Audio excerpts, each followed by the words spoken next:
1947 চনত যেতিয়া ভাৰতক ধৰ্মৰ আধাৰত দুখন দেশত বিভক্ত কৰা হৈছিলে তেতিয়া ভাৰত আৰু পাকিস্তান নামৰ দুখন দেশত ভাগ কৰা হৈছিলে। পাকিস্তানত আমি সকলোৱে জানো দুটা পাৰ্টত ভাগ কৰা আছিলে, এটা হৈছিলে পূব পাকিস্তান আৰু এটা হৈছে পশ্চিম পাকিস্তান।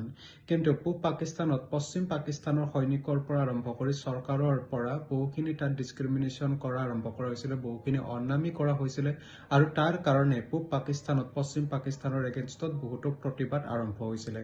আৰু সেই সময়ত আমাৰ পূৰ্ব প্ৰধানমন্ত্ৰী আইৰণ লেডি ইন্দিৰা গান্ধীয়ে বাংলাদেশক সম্পূৰ্ণৰূপে সহায়ৰ হাত আগবঢ়াইছিলে। আৰু আনকি সেই সময়ত আমেৰিকাৰ পৰা আৰম্ভ কৰি ইউনাইটেড কিংডমলৈকে সকলোৱে পাকিস্তানক সমৰ্থন কৰি ইভেন ছাবমেৰিন পৰ্যন্ত পঠিয়াইছিলে যদি ভাৰত, আৰু তেওঁলোকে কৈছিলে যদি ভাৰতে বাংলাদেশ আৰু পাকিস্তানৰ মাজৰ ইণ্টাৰনেল মেটাৰ্ছত যদি ইণ্টাৰফেয়াৰ কৰে তেতিয়াহ'লে কিন্তু কথা বেয়া হৈ যাব।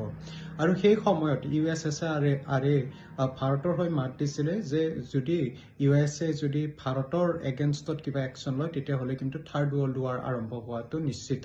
আৰু এনেকুৱা অৱস্থাতো কিন্তু ইন্দিৰা গান্ধীয়ে সাহস দেখুৱাই থিয় দিছিলে বাংলাদেশৰ হৈ, আৰু সেইকাৰণে বাংলাদেশ আজি স্বাধীনতা লাভ কৰিছে।